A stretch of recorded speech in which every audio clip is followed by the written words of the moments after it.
understanding exactly what financial freedom means to you. A lot of people will say financial freedom is having a bunch of money. Well, what does a bunch of money mean? A common definition of financial freedom is being able to do whatever you want, whenever you want, with whoever you want. Well, define it. If you were financially free, what would you do? Who would you do it with? And when would you do it? Get clear on that. And once you're clear on that, you have a chance. Welcome to the Bricks and Banks podcast, where real estate meets real wealth. Whether you're building from the ground up or stacking your paper to the ceiling, Steph breaks down property power plays and money moves you can act on. From first-time buyers to seasoned investors, this podcast is your blueprint for financial freedom through property, investment, and business. Subscribe now. It's time to build your future. This is Bricks and Banks with Steph. Hey everyone, welcome to another amazing episode of Bricks and Banks with Steph. As always, I'm your pretty host, Stephanie. And on the pod today with me is Paris Cluff. He is a self-motivated, self-accomplished, certified financial educator. And I would like to call him a world expert because he has mastered that hue and he's here on the pod to share all the wealth of his knowledge with us. So guys, I titled this episode From Food Stamps to Financial Freedom, Paris Cluff's Secrets to Mindset Mastery and Wealth Creation. So he has basically unlocked the code when it comes to wealth creation, and he's not just unlocking it for himself. He has a community of people and he has a platform where he's teaching that information to everyone. So he's a certified financial educator and it's an honor to have him on the pod today. So join me in welcoming Paris Cluff to the platform. Yeah. Well, thank you. Thank you very much, Stephanie. This is awesome to be here with you and share. It's fun to be here to share my passion with you, and I'm grateful for the opportunity. So have you always been a wealthy mind? Because what was the biggest response to the question, what do you want to become when you grow up? What would you typically say, given your childhood, your background and everything? When I was a little boy, of course, it ranged from everything from police officer to firefighter. And then later in life, I learned, I met somebody who was in a business. He was in international business and he would travel all over the world doing business. And I thought that would be super fun. So I Wow. wanted to get into business. And what was interesting is as I was getting my degree in business, I met somebody, actually qualified for the 401k at work. And I don't know if you Wow. have 401ks in England or not, but it's basically No, I don't have it's different. In America, it's the retirement plan that companies Yeah. offer to their employees. And I didn't have any idea how to even spell 401k. I mean, all I knew about money back then was that it was green and I wanted more of it. So I needed to learn. I asked some of my coworkers, like, what did you do? What did you do? And they just said stuff like, threw darts, flipped coins. I put all the money in the company stock, and I just like, I don't know if that's the right thing for me because it was important. I mean, if I'm going to me, your retirement or what you're going to do for investing for your future is a huge, important decision. And I wanted to do the right thing. And so I read a lot of books. And as I was reading these books, I finally felt confident what I should do for my money. And my coworker comes to me and says, Paris, I see you read all these books. I see you're finally doing your 401k. Can you help me with mine? And I said, I'm not a professional, but I'll be happy to help. And so I shared with her all the stuff that I'd learned. And she said, Paris, you have a gift. I finally understand what to do with my money. You have a gift. You should do this for a living. The way you explained it made it so simple and easy to understand. And I was like, wow, maybe I should do it for a living. And so as I went to go pursue a degree in financial planning and certified financial planner, all that. And as I was doing that, I met the recruiter for a financial advisory firm. And he said, Paris, you can go to school and you can learn and then earn, or you can come work with us part-time and you can earn while you learn. And I thought I'd rather earn while I learn, especially as a family. I was a young father, young husband, just been married a few years. And I was like, I want to earn while I learn. And so that's kind of what kicked off my career in financial services. Wow, that's amazing. And yes, you're a great teacher because the way you broke down that story.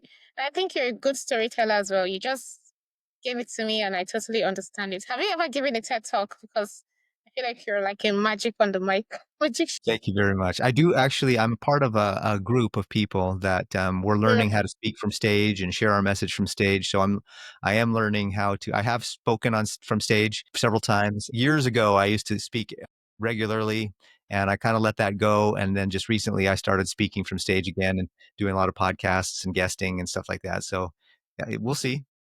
Maybe one day I'll be a TEDx speaker of some sort, but for now, I'm just Not slowly building up my not reputation. one day. Let me give you the challenge. Before the end of this year, you should be on a TEDx talk, and I'll watch you and be cheering on for you in the crowd. Thank you. Thank you very much. That's awesome. You've openly shared your experience of financial hardship and recovery. So how did that come about? At what point did you hit rock bottom? And what was the aha moment for you that made you realize that you needed to change your financial mindset? And what was your steps? Actually, How what's did you interesting, hit rock bottom? Because you were into the financial planning game at a young age. So how did that downhill come about?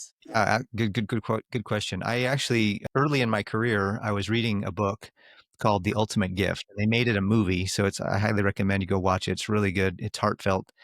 It's kind of not, it's not Hollywood, it's not the best quality ever, but it's really a good, emotional, heartfelt. And actually, there's some great financial tips and tricks in the movie. It's called The Ultimate Okay. Gift.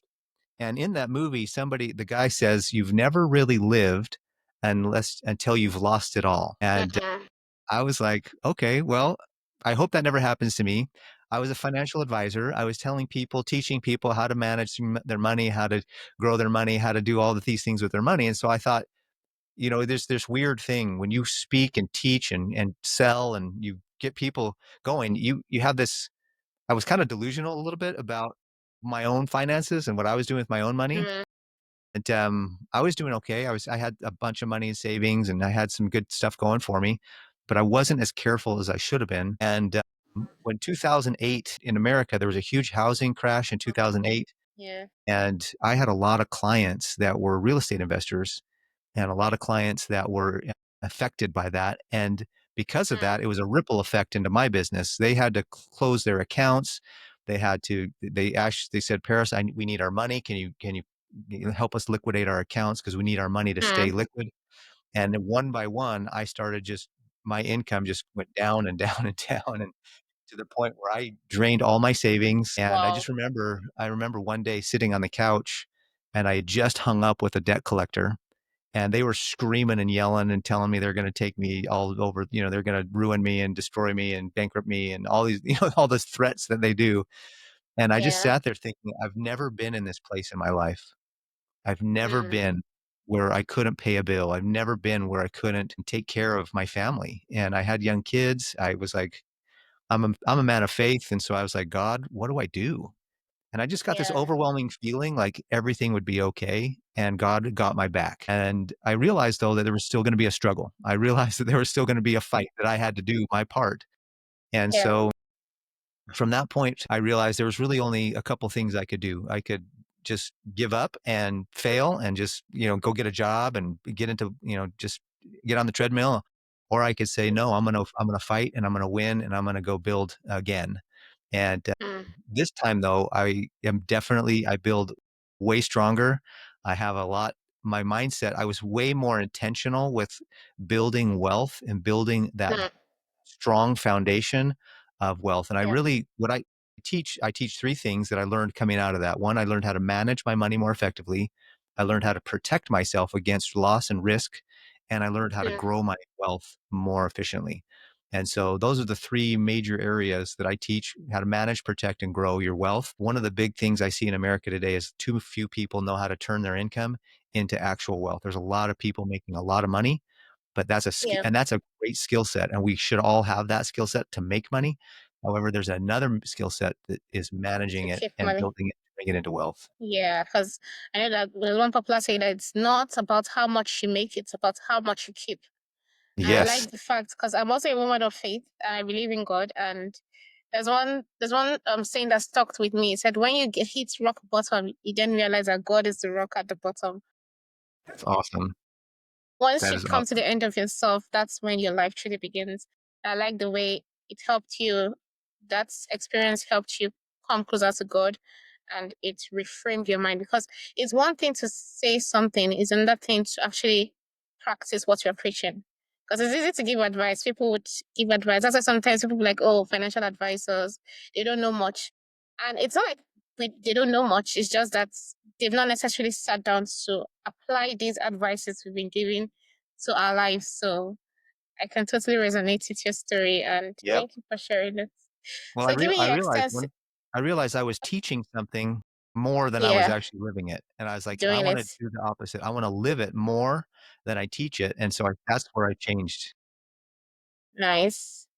So, practice what you preach. So, so giving you extensive background in coaching and financial mindset shifts, what's one critical mindset change you believe everyone needs to build lasting wealth? Because we just talked about the fact that people make a lot of money, but they don't get to keep that money. So, what's that mindset shift that they need to make right now?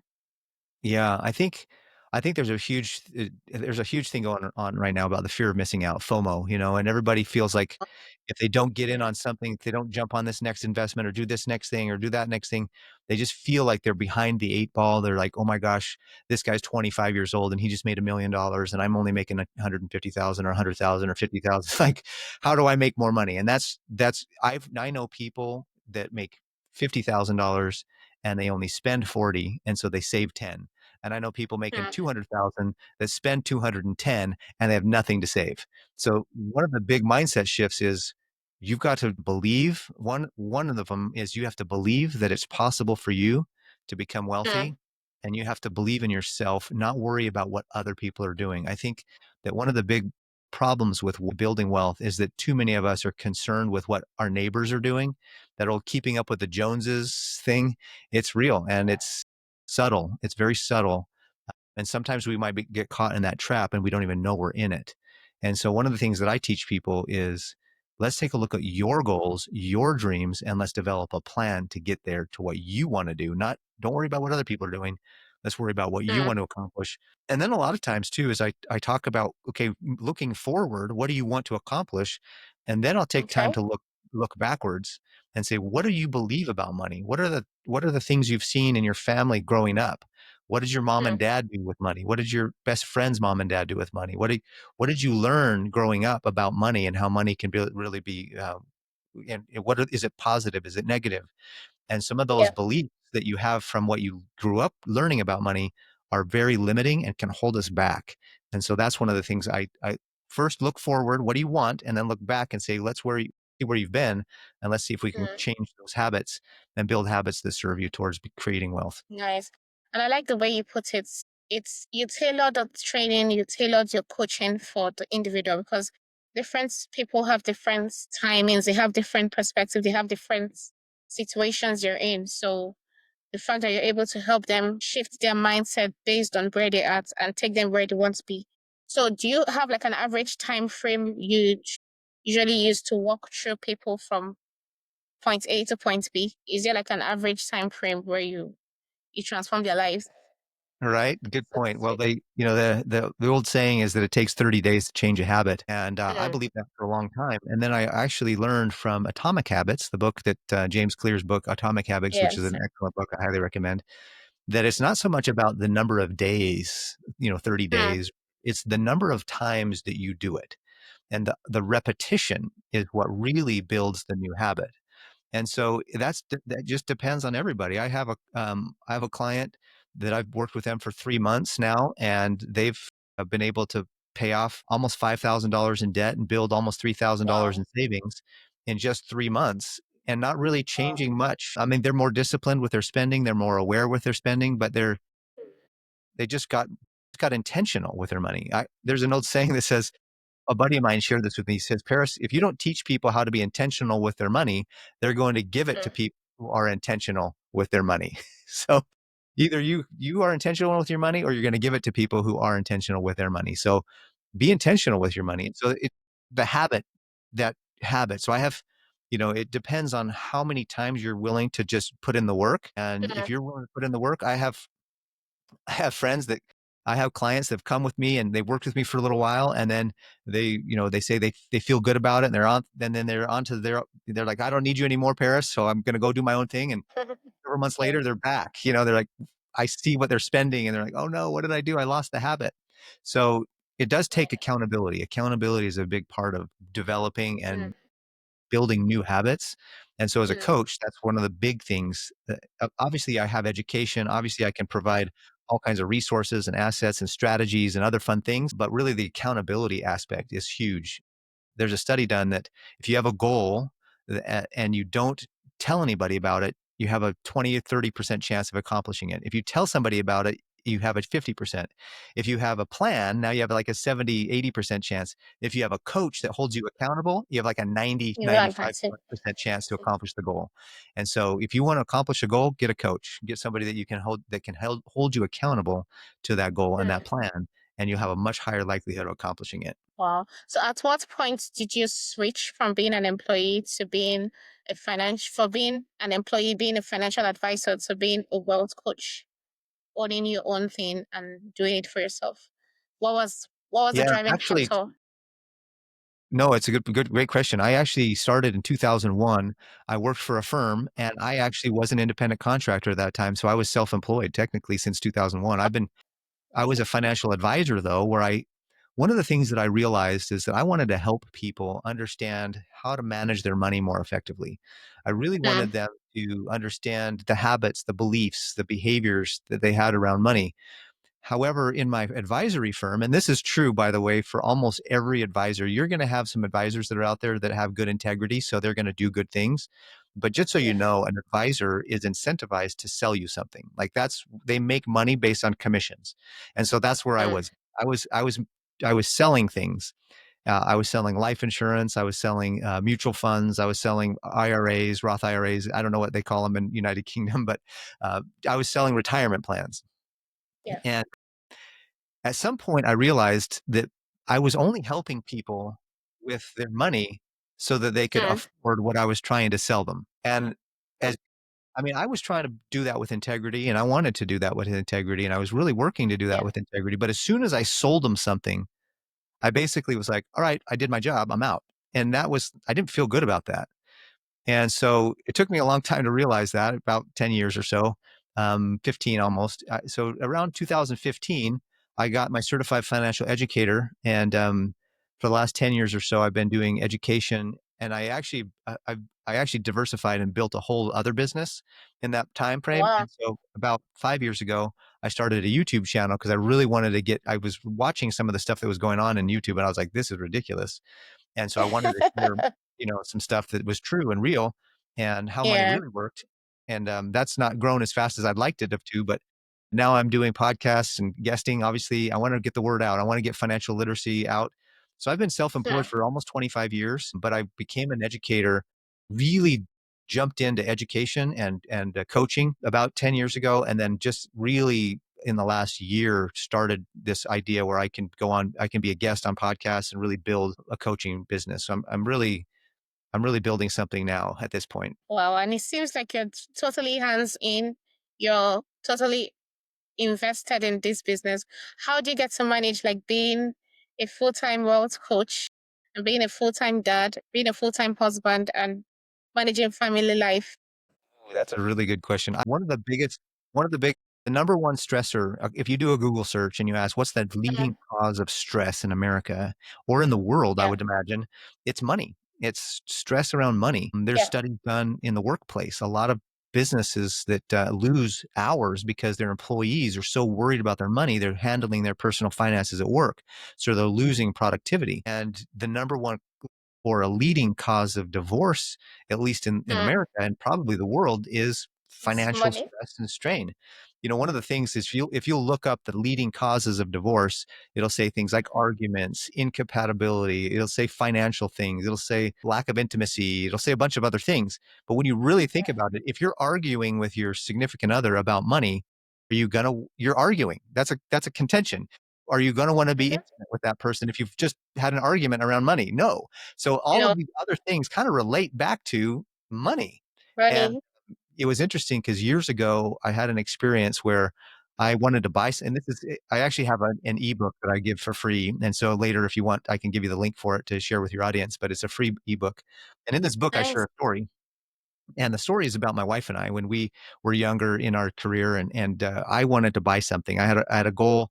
It was a Mm, 600 item. I really wanted to buy it, and it was actually a new wedding ring because I'd lost my old wedding ring, and I wanted to buy this new wedding ring, and I realized I found one that I really fell in love with, and it was $600, and I was like, yes. So as a self-employed salesperson and commission only, I had to make a certain number of sales to pay my bills. and then I could make more sales to if I wanted extra money. Pay for Well, other things, yeah. I set a goal and I created a plan, and I realized that month that if I made this many calls, this many sales, I could make enough to pay my bills and buy the ring. Mm. Well, at the end of the month, or maybe it was maybe it took 2 months, I don't remember, but it was at the end of the time I was paying my bills, and I was super excited because I hit my goal. I made the sales, the commission had come in, so I knew I had the money at one point, Yeah. and then I was doing the bills, and I realized the money was not there. And what happened? So I looked through all of my expenditures, and I didn't see anything. And I asked my wife, I said, "Did anything come up this month?" And she Mm. said, "I just bought a few things here and there, and it was only 10 or $20." And I think you Here already and know where we're there. going with this, right? So I was like, all right, let me look at these 10 or $20, little Purchases. um, I added up. Sure enough, there was a bunch of these $10, $20, $30, $50. It wasn't that, small amounts, but there were a lot of them. And I Wrapped up added it quickly. all up, and it was $900, What? right? And so I was like, no wonder I can't buy the $600 ring Yeah, because six hundred dollar ring. we spent all this money on frivolous things. So what I call it you have holes in your bank account. So I learned that I had holes in my bank account. And that's of course a joke. It's metaphorical. There's not really holes in a bank account, but what Yeah. are the holes in your bank account? What are the leaky things happening in your bank account? And so I had a choice. Mm. I could get angry with my wife and I could tell her, "Hey, you knew I had this goal. Why did you spend all that money?" Or I could say, "Hey, you know what? This is a great lesson for us to learn. Let's learn it together and let's make the change so that Mm. the next time this doesn't happen." Yeah. And of course, again, my wife and I are both people of faith. We made covenants with each other when we got married that we weren't that was where we weren't going to end that. So we decided that we were going to learn. We learned the lesson, and now we manage our money more effectively. And it took communication. I think anything in life boils down to communicating, and you'll be surprised Yeah. when you have a Communication is big. right? Especially with your Yeah. significant other and your spouse. Like my wife and I, we communicate regularly. If there's something that's happening that's hurting my feelings, I'll tell her. I'll say, "Hey, babe, what you just did is hurting my feelings, or I'm sensitive to that. It's kind of triggering me a little bit." And she'll do the same with me. And we kind of have those rules in place where Mm. we know that if we come to each other humbly and asking and saying, "Hey, look, what you just did kind of triggered me a little bit. Can we talk about it?" And then we can work together to create a better going forward. One of the things that I realized as a self-employed person, I remember years ago, so that's as a husband. Now, as a dad, Yes. I remember years ago, my son, he was brand new. He was 2 or 3 years old enough to talk and old enough to run and walk. And so I was leaving for work and he runs and he Yeah. puts his arms against the door. He says, "Dad, don't leave. I want you to stay and play with me." And it broke my heart a little bit because I knew I had to go to work Yeah. to be able to support my family because that's what a husband and father needs to preside, provide, and protect. And so those Yes. are my 3 Ps of the fatherhood. And so Mm-hmm. as I realized that though, I said, I need to teach my son. That incentivized me to be more to really build my side hustle, which was at the time a side hustle, into my full-time Yeah. hustle. And so I worked part-time as a financial advisor and full-time as a customer service for about 4 years. And I was finally able to go full-time. And Yep. it was awesome. And so now I schedule around my family. My family's first, and then I schedule my work around my family. Thankfully, my family knows that if they want things, dad has to work. The good news is I've got I've got 5 kids, and 4 of them now Wow. are 18. So Five of them. yeah, I had 5 kids, and so that was awesome, and I wouldn't trade it for the world. Kids are the greatest thing you'll ever do and the most challenging thing Yeah. you'll ever do. Really wanna grow as a person, have kids, Yeah. and, there's nothing like it. So as a And I feel father like everyone should should spend some time in a customer or a client facing role, be it a customer service representative, be it an initiator, a business developer, because it sort of forces you to build your communication skill. Because Mhm. communication is the single most important skill in thriving in any business or in any endeavor, in any relationship, really. Because if you Yes. don't build that, it'll be difficult for you to even communicate your value to your investors, to your clients, and to every single person. Yeah. You have to And be I have good to give it to at you. You're a great communicator. yeah, one of the things too is Yeah. learning human behavior and learning how people think, learning the different personality traits. There's so much that you can do to increase and better yourself, and that's important, very important. Thank you for mentioning that. That's a good point. So, what's your top advice for fathers who are sort of juggling family life and work life and trying to push their side hustle, what's the single most important advice you would give them to be Well, able I'll go to back to my faith, provide, preside, and protect effectively? right? Those the 3 Ps, those are awesome. Three P's, yes. One of the things I realized, and I'll go back to my faith, and I had one point in my life, I was like, God, I feel like I'm just pursuing money and I'm pursuing business and I'm trying to build, this money for my family, but I feel Mm, like I'm missing out on all my family things. Like I'm doing it. There's so many men and fathers that have good intentions and I believe their heart is in the right place and they sacrifice so much for their family only to mm, realize that they've just sacrificed their family. And so I said, God, what do I do? I don't want to do this anymore where I'm sacrificing my family or I'm building so much of my business, spending so much of my time and energy, and I don't have anything left for my wife and children. And one of the things he said is that if you give it to me, I'll take care of it. And that as I focus more on becoming being a father and being a husband, and as I focus on my family, um, not that I wasn't still building a business and doing things, but it was like I was my family came first in my life as a priority. What's interesting is that I started to attract the right people in my life, in my business, that I started mm. to earn money. So it was kind of interesting thing where it was this little paradigm shift that I had to make, that as I lost myself in serving my family, I was actually able to build my business more efficiently and effectively and have that happen. And I realized that not everybody can build a business. Highly recommend everybody build a side hustle of some kind. Yeah. However, a lot of people that are in their 9 to 5, and that's not easy to do. So I would Mm-hmm. just say that if you're going to do your 9 to 5 and then work from in 9 to 5 pays the bills and 5 to 9 builds your That's an dream. IPLC a dream. Yeah, right. And so I highly recommend that you take time like if you're going to have your calendar so my family shares a calendar. We Google Calendar, we share the Mm. calendar and schedule each other's things. We schedule stuff for my kids, play practice, for my kids, everything. We schedule all that, and then I work my business around it. Does that make sense? So Wow. that's something that I would Yeah. say, work to do that, put your family first, and God will provide. That's all I can say. Wow. Thank you so much for that. So, what are your top three practical strategies? Let's come back to wealth. So, wealth that anyone can adopt today to start building wealth.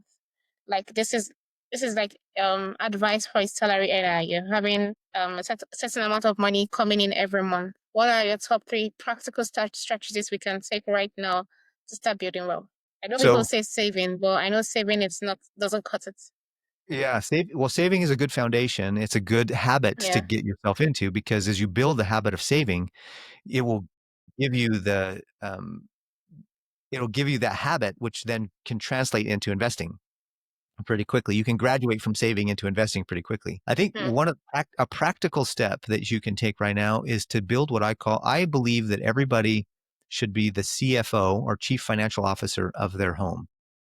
Hmm. What does chief financial officers do? They manage the money of a business. So you should manage the money of your home and your house and your family like a business. So the first thing I would say is create what's called a cash flow statement. And a cash flow statement Okay. is your income and your expenses. So you got to know how much money's coming in and you got to know how much money's going out. If you want to Hmm. know how to build wealth, you have to have a positive cash flow. Positive cash flow means that you have more money coming in than what's going out. I have And going out. one of the other things too is to realize, like I did years ago, and that story I shared with you, I didn't realize how much money was being on frivolous Hmm. little things, the holes in my bank account, right? So if you create a sheet, and it could be on an app, it could be on a spreadsheet, it doesn't matter. But if you create a cash flow statement, get all your income, list all your sources of income, whether it's your job, your side hustle, your even dividend stocks or investments that you have that are bringing income, anything that comes in to the home, that should be on your cash flow statement. And then every expense that you have. And there's fixed expenses and variable expenses. Fixed expenses are those ones that don't change. It's like your mortgage, your car payment, your insurance, Yeah. stuff Your that you have credit to have. card And payments. then your variable expenses are just, going out to eat, entertainment Hmm. that you have that you're probably not using anymore that you should cancel. Right there will save you several $100s a month. If you get clear on your cash flow statement, you're going to Hmm. be amazed where your money's going. Once you know where your Mm, money's been going, you have the chance to change where it's going in the future. And so to me, it's learn where your money's been going so that you can change where it's going in the future. The second thing I mm, would do, create what's called a balance sheet. And a balance sheet is another business related, typically business related financial instrument. The yep. balance sheet is a list of all of your assets, everything that you Assets. own. It's a list of all your stocks, your checking account, your saving account, your stock. You can even put physical assets, your car, things like that. But I would recommend keeping all your liquid assets for sure, and then all of your liabilities or what you owe. If you have a cash flow statement and a balance sheet, you'll be able to track and you keep track of it and keep it up to date on a monthly or quarterly basis. You Yeah. will be so aware of where your money's going and what you're building that you will automatically change your habits and you'll start to build wealth. You'll start to realize, oh my gosh, my balance sheet just says I'm a negative net worth. I owe more money than I have. I don't like that. Mm, Change it. If yeah. you want to change it, you might because it might be because you're too far in debt because you spend too much. Well, that's on your cash flow statement. If you have a negative cash flow and a negative net worth, you need surgery real quick, like financial ER. Time to Financial go surgery. get in there. But if you have Trying a to positive call cash flow, Paris. right? 911 call Paris. If you have a positive cash flow and a negative net worth, that's because Mm, you're mismanaging your money. And now you can look and see, you don't know what the problem is until you are aware that there is a problem. And once you see the problem, then you can start creating solutions. So I don't know if that's mm. three, but that's at least two things. Get a cash flow statement and get a balance sheet. Yeah, And once you do balance. that, you can really start to track your money and be more on top of it and be aware of what's going on. And awareness brings change. I love the way you put it, and it's very practical, the way you broke it down. The very first time I actually realized that it was when I read the book Rich Dad Poor Dad by Robert Kiyosaki, when he talked Right? about having your own personal bank statement. It didn't make any sense to me at the time because I'm a chartered accountant, I'm an auditor, I've worked with the big four and whatnot. So I understand how to look at companies' cash flows. I understand how to look at their income statement, their balance sheets. These are the top three important statements for every company, for every business. Income statements, balance sheets, and your cash flow. But I never really thought about bringing it in my own perspective until I read that book. And I'm like, okay, yes. But the way you put it right now has basically pinched me again because I've not been doing it for myself and I need to go back to my drawing board and itemize the things like you said and be intentional because that's one thing you noted the intentionality behind having your safe space, having creating a barrier, creating a buffer for your wealth. Because if you're not intentional about it, you're going to end up giving your money to someone else who is intentional about your money and get them rich. Right? Yeah. That's so So true. Cash thank flow you so statement much for and the balance sheet are critical. If you want to turn your income into wealth, you need to know where your money's going. There's a mm, huge misconception about millionaires that people think that millionaires are these rich people that make so much money they can spend whatever they want and they don't have to worry about it. And that's not a typical millionaire. That's actually somebody who's flashy rich. And flashy mm, rich people aren't really wealthy. There's a difference, in okay. my opinion, there's a difference between rich and wealthy. And Wealthy is wealthy. quiet, rich is loud. Mm, Rich people usually are loud because they want they want you to believe that they have money because they make yeah. a huge income. Well, if you I've sat down with people that make two, $300,000. They say they're making two or $300,000 a month, and I said, "Well, that's great, but what did you turn it into? Are you building wealth? What are you doing Mm, with them?" And a lot of those people make a ton of money, but they spend it, and because they spend it, yeah. they have nothing to show for it. Even people making six figures a month, even six figures a year, it's it's Wow. it's really how to manage that money coming in, and that's where the balance sheet comes in, and that's where your cash flow statement can give you that insight. Am I spending more than I'm making, or am I spending? Am I because once you learn to make more than you spend or spend less than you make, now you can start to Mm, build your assets. If you're not building your yeah. assets and your liabilities are increasing, you're going the wrong direction. Yeah. And I know a lot of people will talk about saving as and having like a buffer stock, such as an emergency fund. So how would you advise individuals or families to determine the right size of their emergency funds? I watched a couple of YouTube channels where they say, oh, your emergency fund should be about 20% of your income. So how do you Is that is there a math to the madness, or it just depends on each person's circumstance? Is there like a fixed amount that, oh, it's actually 20% of your income, or it depends on the person's circumstance? How do they fix that amount for emergency funds? Because things happen every day, especially in this very uncertain economic climates. So how do you advise your clients? So I would look at emergency funds a little bit differently than most. I think that you should Okay. have. There's a guy out there that says you should have $1,000. I don't think that's enough. I think that you should Mm, have 1 month's of fixed expenses in like your a bank account, like literally a bank account, savings account. okay. Uh, Once then get to 3 months of fixed expenses, and I think you should put the second and third month into a high yield savings account. Uh, Okay. then once you have your fixed expenses, then work on your variable expenses and get a month of those, and then get 2 months and 3 months, but have 1 month in a very liquid place. You can get to it quickly. Don't have to worry about it. Now with transfers, money transfers, you can actually have money in an online bank earning 4% plus and get way better rate of return than a commercial bank. And you can transfer that money pretty quickly. So if you don't want to keep a month in the bank, then put it in a high yield savings account and have 3 months. If you're in a job that's really stable, you've got a lot of skills that are desirable in the marketplace.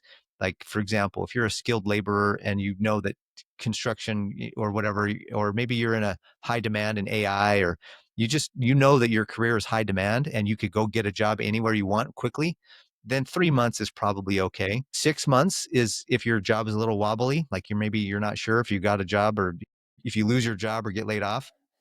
If you're not building, especially if you're not building a side hustle and having a second income outside of your 9 to 5. If you're in sales, commission only sales, then I highly recommend 9 months to 12 months of fixed expenses and savings. I also believe in what are called sinking funds. A couple years ago, I celebrate Christmas and a lot of people celebrate Christmas, and January is typically the year where everybody's trying to pay off all the debt they accumulated for Christmas, right? And everybody wants to get out of debt as their New Year's resolution because they spent way too much for Christmas. And I Mm, just thought to myself, what if I started saving in January for the Christmas next year? Like I knew how much I spent last year. What if I just yeah. the 12 equal payments and then just paid myself every month? And I built a fund. Mm, Christmas, when December rolled around, I already had the money. And I said, that makes sense. So I started doing it with yeah, my that makes car. sense. I started doing it with car repairs. I own a home, and everybody who owns a home, you're going to have home repairs. So I started a Yeah. home repair fund. So now every month I put money into my fund for my home repairs, car repairs, uh, Christmas fund. I have a vacation fund. I have my daughters got married. I have two daughters that got married last year. I have three total daughters, but two Wow. of them got married last year.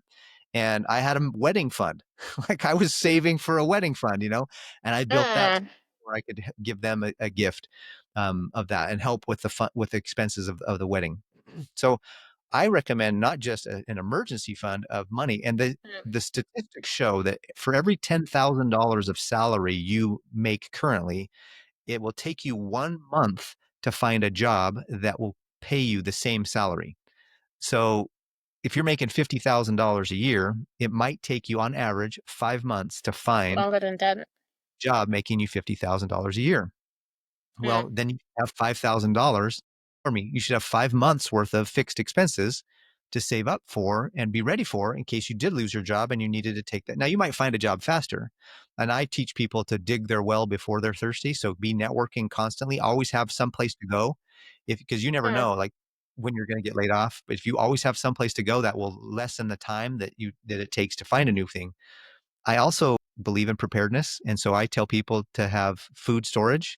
One of the things I tell people is yeah. have a 90-day pantry of food that you rotate. So, because one of Mm, the things, lose your job, you're still going to have to eat. And so why not, if you're going to build an emergency fund, build a food fund. That way, in case, there's an earthquake or another emergency, natural disasters are all over the place all the time nowadays. And so it's good to yes. have food and things like that, sources of things like that. So I also teach people to have food storage as part of their emergency fund. So that's kind of a different approach. I don't think there's too many financial people out there telling you to have food storage, but that's what I teach Yeah, people. this is like the first time I'm hearing it's food storage. Why? Okay, that makes a lot of sense. So well, let us talk about debts. What's your number one actionable tip for someone who's currently overwhelmed with debts? Because I know we've been talking a lot about emergency funds and how much to keep, even going down to food funds and emergency food stock. So, what about someone who is in debt and they're just trying to get out of debt first? How do you help clients maintain motivation through their debt and elimination journey? Debt is one of those things that's really wild. Mm, A lot of the first thing I talk about is, well, the first thing you want to do if you're in debt right now and you want to get out of debt, the first thing you need to do is it's hard, but you need to take a look at your debts. You need to find out who you owe money to, list them all out. Visa, MasterCard, Discover, American Express, Visa number 2, Visa number 5, Visa number 10. Like some people have a lot of credit cards. Maybe you yeah. owe money to your brother, your sister, your aunt, your uncle, somebody. Maybe you owe money to a private, one of these. I think they're highway robbery, but one of these payday loan places. Maybe you owe money wherever you owe money. Write it down. Who do you owe money to? How much do you owe? What your interest rate is? And what your minimum payment is. Now, that's going to bring an awareness. I had a lady that said, she was kind of funny years ago. I had a client that said, Paris, I'm so far in debt right now. I'm scared that if I call any of my people or if they're going to want to take me to jail. I said, well, they don't Mm, do that anymore. Debtor's prison isn't a thing anymore. I mean, so you don't have to worry about that. She said, "Oh, really? Yeah." And so it was kind of funny. But when I said, if you don't know how much money you owe, you need to call and you need to ask. And she had a debt that had yeah. gone to collections, and she was worried about it. And so she called the company and said, "Hey, you know what? How much do I owe?" And they said, "I'm in a better place now. I want to pay it off." And they were able to negotiate a better price, a better payoff amount, a settlement of some kind. So if you Mm, write it down, the first thing is you want to write it all down. The next thing you want to do is write back to the cash flow statement because you're not going to be able to pay off your debt fast unless you know you have a positive cash flow. And then part of writing down all your debts is building that balance sheet. So you can see how it relates now, right? Building, because when you're writing yes. down all your debts, all the money you owe, who you owe it to, that's the first half of a balance sheet. So Mm, the next thing I would think about, and this might take some time to really get with a coach who knows how to do this and really dig deep into your habits and behaviors and beliefs around money. My next question is, now that we know how much you owe and who you owe it to, now that we know you have a positive cash flow, now that we know that you have money that you can work towards paying off these debts, my next question mm, to you is, why are you in debt in the first place? And I don't ask that question from a judgment. I ask that question from a, let's really find out why you got into debt in the did you grow up in a family that was very restrictive? You didn't get to buy things. And so now that you have money, you're going to go buy everything you want because you want it and you just to show, or are you in debt because you had a legitimate medical emergency or something, or maybe you had you lost your job and you had to pull from your credit cards just to survive. All the more reason to build an mm, emergency. So all the reasons, let's figure out why you're in debt. What are the habits, behaviors, and beliefs you have around money? Do you believe that, are you somebody who loves, your love language is giving gifts at the expense of your own money, that you want to, you grew up not feeling like you were loved. And so in order to love, you now buy stuff for people that even above and beyond your income to be able to feel loved. So there's a lot of habits, behaviors, and beliefs that go into why you're in debt. So that's the next thing. Because mm, if I can shift why you're in debt and I can get you to start to create habits, behaviors, and beliefs that are different from what got you into debt in the first place, yeah. the likelihood of you going back into debt is very low. And that's my most Mhm. recent client. The reason that they hired me was they said, Paris, we get into debt, we pay it all off, and then we get right back into debt. We don't want to do that anymore. We want to get out of debt once and for all and stay out of debt. My first my first couple months of coaching, half of the coaching was, what are your behaviors? What are your beliefs? What are your habits? Mm, Why are you in debt in the first place? Like, what got you here? And they've yeah. changed their habits. And that's why they've been able to put away a lot of money and save a lot of money. Their emergency fund now is thousands of dollars where it was zero when we first started. So that's super cool. Nice. And coming out of debt, you now have enough, you now have a positive cash flow. So, what investment strategy would you say has consistently worked well for you? And how would you recommend beginners to start investing today? Absolutely. So there's three ways to build wealth. One is to build, and I'm gonna tell you from slowest to fastest. The slowest way to build wealth is in the stock market. Just pick an S&P 500. Mm, Just pick a index fund and just put money into it. The next fastest way is real estate, buying and selling properties. The next fastest yeah. way, and the most fast, and by the way, people who do the fastest way do the other two ways as well. Usually, millionaires have Yeah. money in all three of these.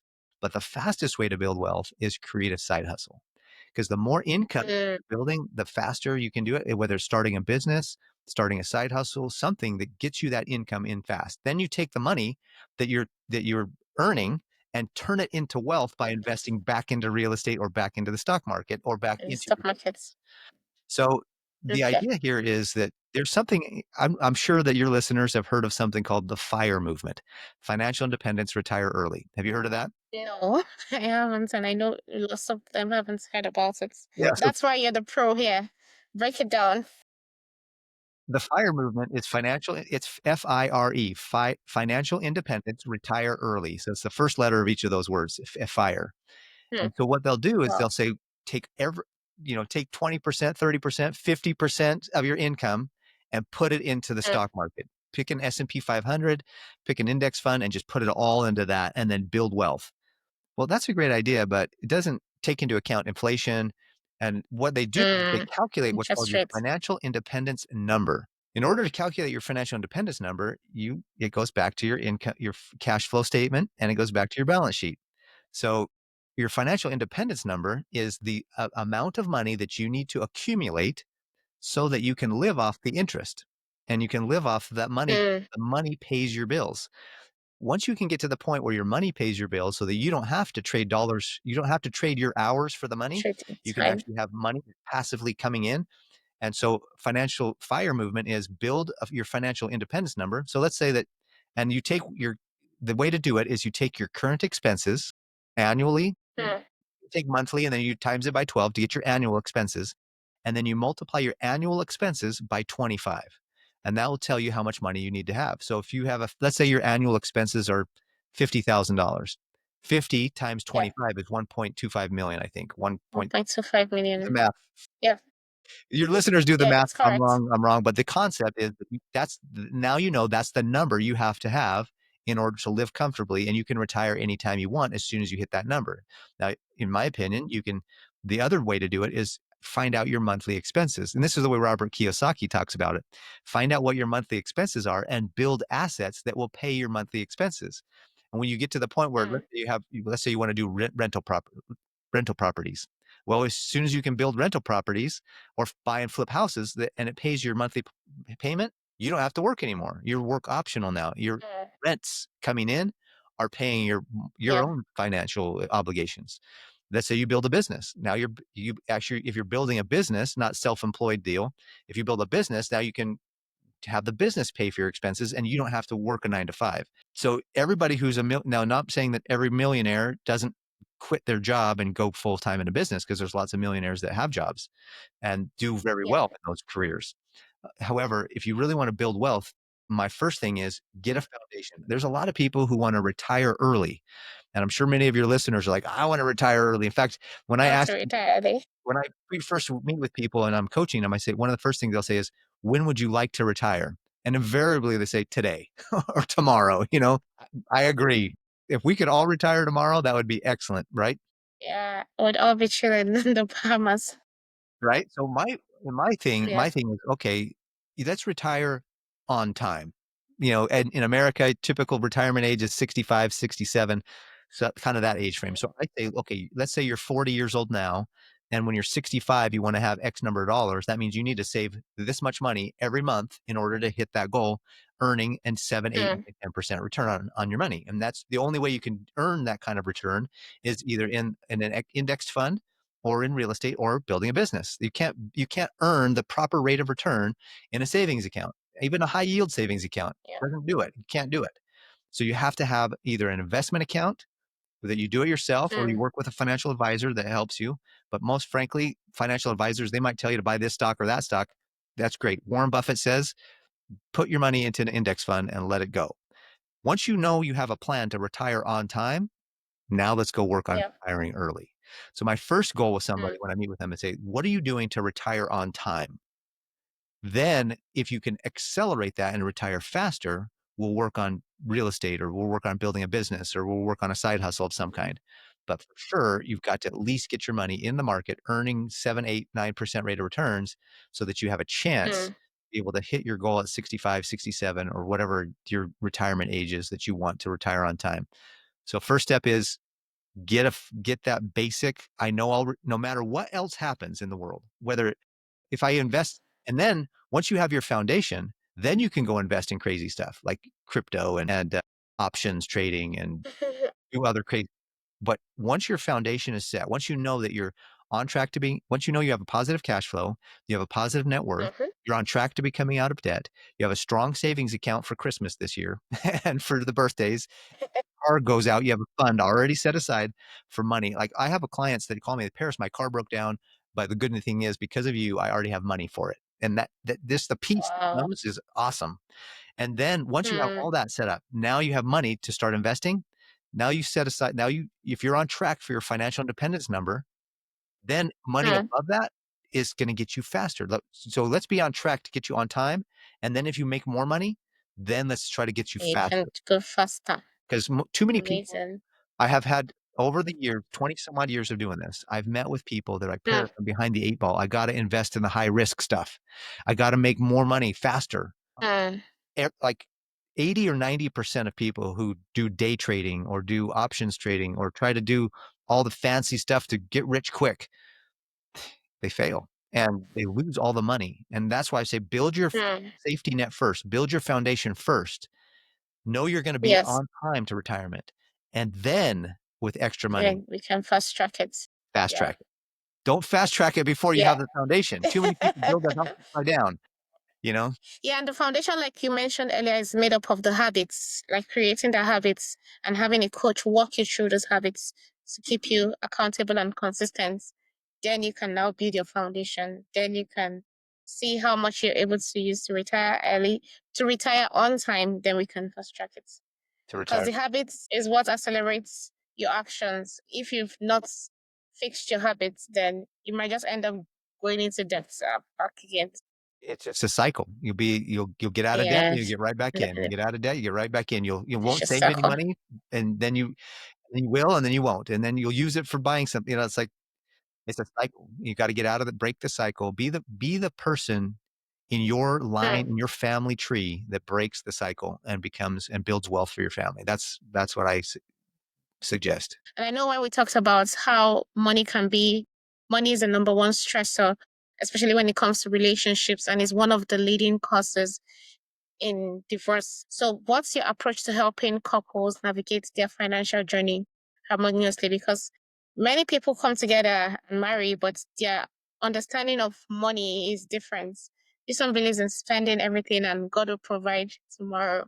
And that person believes in saving everything and not living life. So, how do you advise couples, especially when people have two different perspectives about money? Well, I actually have access to a really neat survey that talks about the financial attitudes and behaviors and beliefs, and I take couples especially Mm, through my survey, and the survey reveals 6 or 7 different areas of finance where they have a strength or a weakness. And one of the big things is that when you know your spouse has a weakness or a strength, yeah. you'll learn. I teach people to stop competing and start completing and start collaborating with Mm, one another. And so as you learn to complete one another, like let's say for example that I'm really good at managing my money and I'm you give me $1, I'll keep it for a couple years before I spend it. Yeah, that's me, right? My wife, she's like, I want to give to my kids. I want to, I want to buy this and do this other thing. So what I tell her is I said, let's instead of we haven't paid we paid off our credit cards probably 15 years ago and we haven't had a credit card. We don't have I pay off my credit cards every month. We don't pay interest. Consumer debt, we don't pay interest. We pay interest on our home and we pay a little interest on my wife's student loan, but other than that, we don't pay interest on any credit cards. We haven't mm, and we haven't for 15 years. So how do we do that? Well, one of the big things was I built a savings fund. So my wife says, I want to buy something for my kid for their birthday. Great. How much is it? mm. Okay, we have 4 months till we get there. I'm going to set aside money every month so that when she buys it, I get to save it. So I get to feel good about saving the money, and then she can spend it. And I'm guilt-free, she's guilt-free because she spent money that we saved for that very reason. And so if she's a spender and I'm a saver, or if that's vice versa in your relationship, create a plan, create a strategy. That strategy works for us. And so when I sit down with a couple and one of them has a strength of saving and one of them has a strength of, giving and wanting to spend, I say, okay, Mm, let's coordinate how we can do both.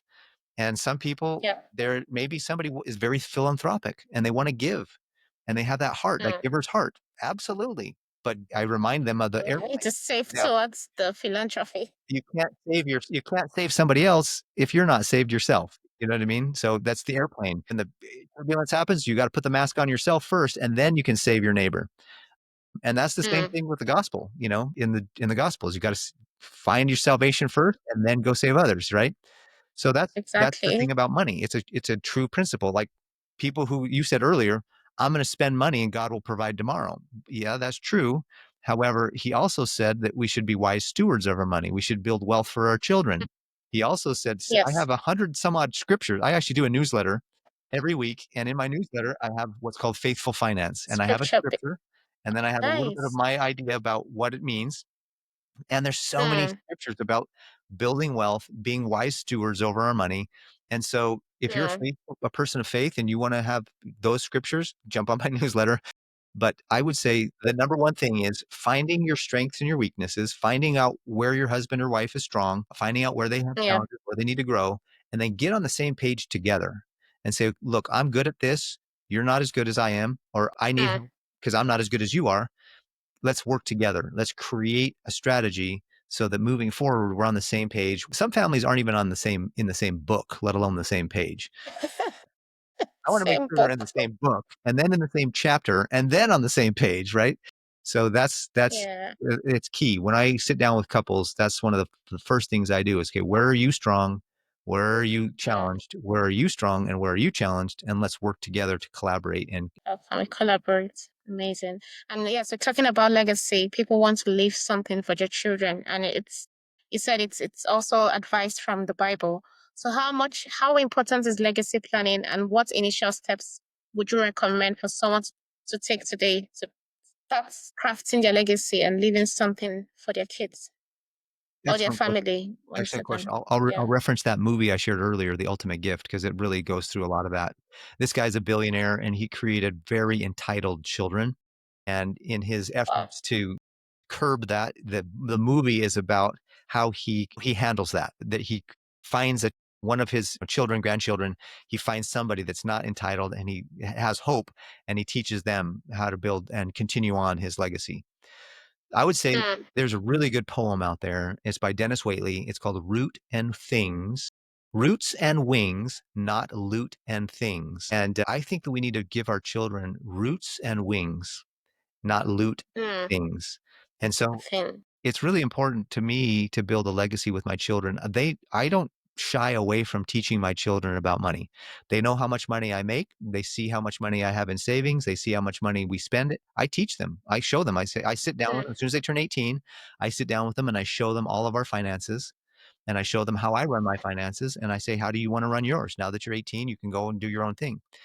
Before that, at 13 or 14, I get them into their own checking account. I teach them how to budget. I teach them how to keep track. So I teach them some of the wow. skills, and I think money skills are important. When you teach children Mm, about money, my kids know that our expenses. They know that, hey, Dad, I want to buy the Xbox, or I want to go to this whatever prom or whatever. I'll say, look, mm, let's do that, but let's save up for it, like I do, within everything. Let's save up for it. Let's build yes. up for it. Let's plan ahead. And and Mm, then when things come up in life that you didn't plan ahead for, you can use your emergency fund for that. And so it's just important to always have those resources. I would say constantly be teaching and sometimes use your words, if that makes sense. Constantly be teaching your children how do you mean by use your words? and sometimes use your words, meaning most of the time, teach by example. Let them see your actions. Let them see you doing things in the world that makes the world a better place. Like my kids know that Mm, in my church. I serve in my church. If somebody calls me and needs help, I go. And my kids know, "Hey, where's Mm. dad? Oh, he's helping so and so move. He's helping so and so with this. He's helping so," like, they know. My kids know that Yeah. if dad's not at home, he's probably helping somebody somewhere. And so that's a legacy that I've built with my children, that they wanna serve others too. And then we do this Mm. thing with by teaching. They say that you shouldn't tell your kids about how much money you make, and there's some wisdom in that. So you don't want to be too crazy, but at the same time, there's also some wisdom in letting them know how a household is really run, what it takes, how much it Yes. takes to pay for mortgages and car payments. And Mm. when your kid says, "Dad, I want a car. I just turned 16," well, you got to learn that it's not just a car payment; it's also an insurance payment. It's also, maintenance. It's a whole bunch of Yeah. costs. It's not just one car payment. It's also these other costs Mm. involved too. So that's what I do, as I teach my kids all along the way so that they know and they're aware as well. Wow, that's amazing. I do believe in life insurance because it's a huge issue Mm. that people die too soon a lot, and there's nobody, we're not getting off of this planet without dying at some point. And so I think life insurance is a critical component to having a legacy plan. And what's cool about life Mm. insurance is that if you buy enough and you teach your kids properly, when they receive the money as a beneficiary, they'll know how to manage it. They won't squander it. They won't frivolously spend it away. They'll actually use it as a Yeah. launching pad to create wealth and build wealth for the next generation. So that's another huge part of legacy building, is building that having life insurance. Yeah. So, what would you say is like the common misconception about life insurance you've noticed, and how do you approach selecting the best policy for people to help people get for themselves? Yeah, there's a one of the funny things about life insurance is that I have so many people tell me it should be death insurance because you don't ever get any benefit from it until you die. And while that's true, I would say that there's two different kinds of life insurance. There's term insurance and there's permanent insurance. I think there's a place for Mm. term insurance. There's a lot of financial professionals out there that will say only term, don't worry about permanent. And I don't agree with that in a lot of cases. I think term insurance plays a role. Like, for example, you can have a term insurance policy to pay off your mortgage, if Mm. anything was to happen. But then have a permanent policy is more of estate planning, because you don't know when you're going to die. And I don't Yeah. know this, but statistically speaking, I think it's 90%. The last time I checked, it was about 90% of people who buy term insurance die after the term is over. So you just spent all that money on term insurance and you got no benefit. No wonder you don't. It's Benefit. most lucrative for insurance companies because they know you're going to live past the term. But permanent insurance, which includes, different kinds of whole life, index universal life. A lot of people are, involved in infinite banking and other things like that are really cool strategies. Permanent insurance Mm. can provide that. You can live to 120, whatever. You can keep living. It lasts as long as you do, and it creates a wonderful estate planning tool. So the main thing, though, is you want to get with an agent that knows your needs and isn't going to sell you something more than you need. And you need to Yeah. also get with an agent who's going to sell you enough. Like, sometimes agents are trying to just turn them and burn them. And so they'll just sell you a policy just to sell you a policy when it may not be enough. And another thing I would say is don't count on work life insurance, because you could get laid off or you change your career Mm. 5 times. You should have your own personal policies, one for you and one for your spouse. And that's kind of the idea, is that you want to make sure you get the right amount. Don't get too much, don't get too little, and get the right kind. And make sure that the right kind is for the right purpose. Like, have term insurance for one thing and permanent insurance for another. Yeah, that's why they need you. That's why we need you to guide us through, because the way you've explained it makes a lot of sense, but we still need you to handhold us through that process, because that process can get very dicey. That's why a lot of people shy away from insurance. I also shy away from insurance because I'm like, I don't know what these people are talking about. I'm not going to die, God forbid. Yeah. It's wrong with me. So, last question for this segment. So, reflecting on your career, reflecting on your life, and the legacy you're building, what would you say has been the most rewarding aspect of guiding people, guiding your children towards financial self-reliance, and how do you stay motivated to be in this, to continue churning out your body of work? Wow, that's a really good question. I feel like the most rewarding thing is when I sit down with a client and they see the results. And Mm. sit down with for example, my son, who's 25, he came to me the other day and he said, "Dad, I was telling my friends about how I manage money and how I learned from you to manage my money." And they were amazed. They're like, "How did you know how to do this? This is so good." he says, I learned it Mm, from my dad, and so he's further along than some of his friends because he's managing his money more yeah. effectively at an early age. And I have the other, I have clients that tell me that Paris, I finally get it. I finally understand. I feel so confident with my money now.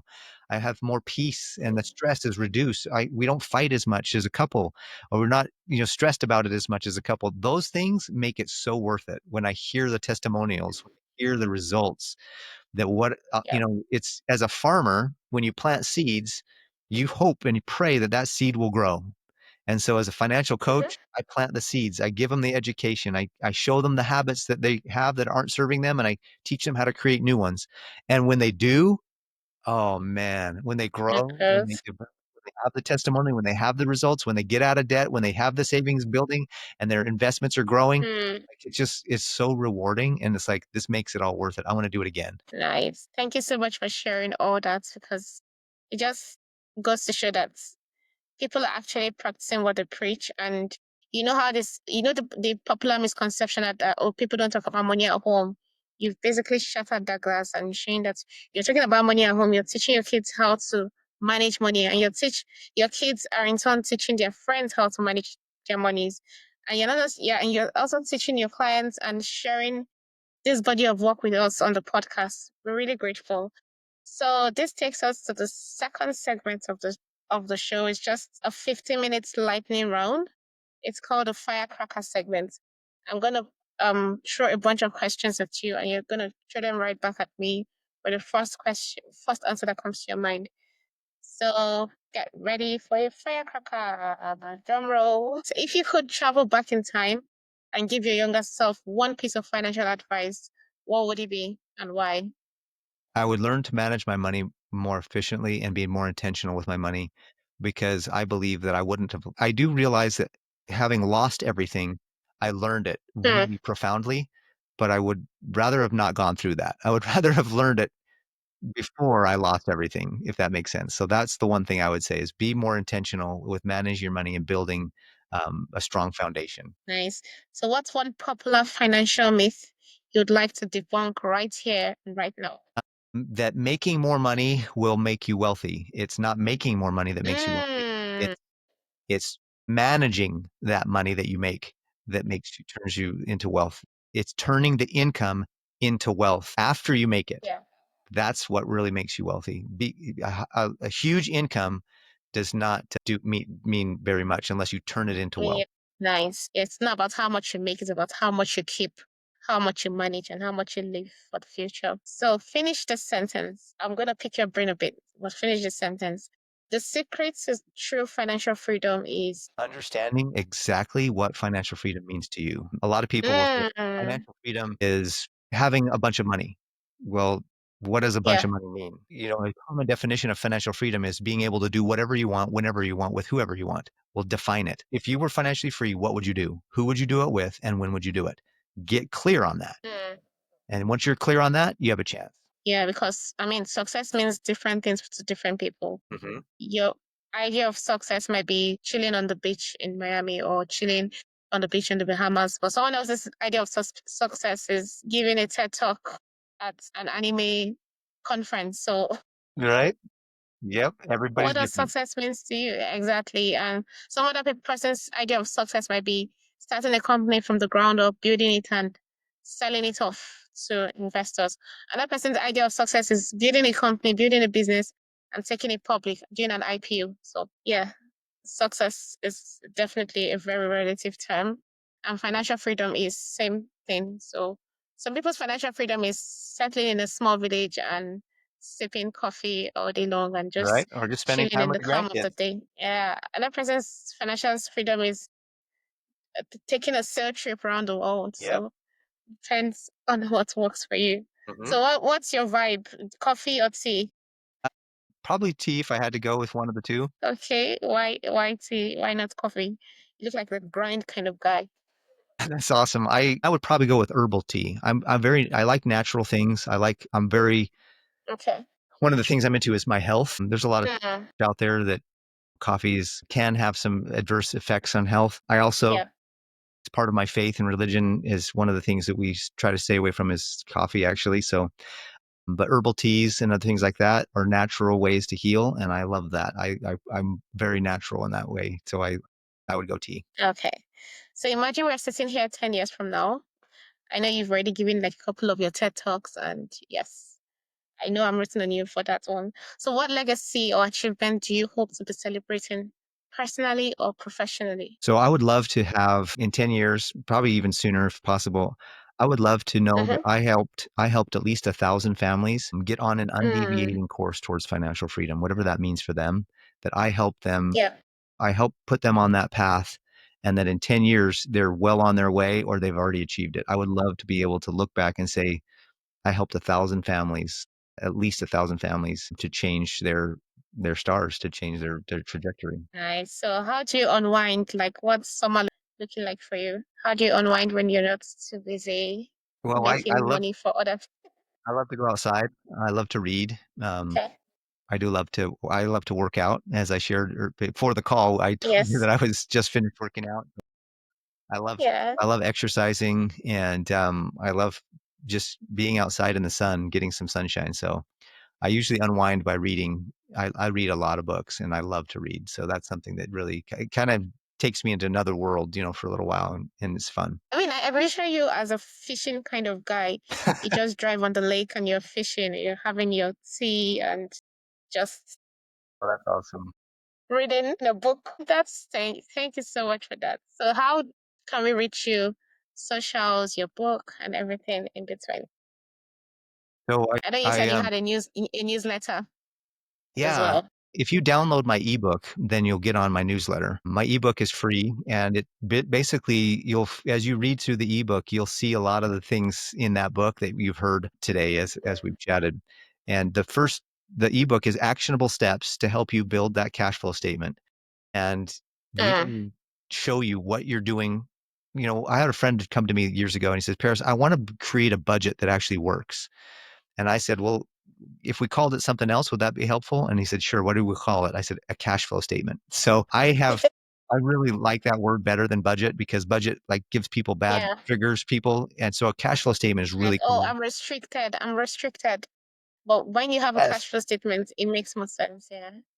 Yeah, you feel cool. "Oh, I got a cash flow statement, so I'm cool." Anyways, so if Yes. you go to pariscluff.com/free book, so pariscluff.com/free book, and you can download my free book there. It's about 18 or 19 pages of actionable things. If you go through that ebook, you'll be able to have a positive. On average, I've helped people save about $300 a month. Well, So I've had help people do 700, 800 too, that have a little bit different.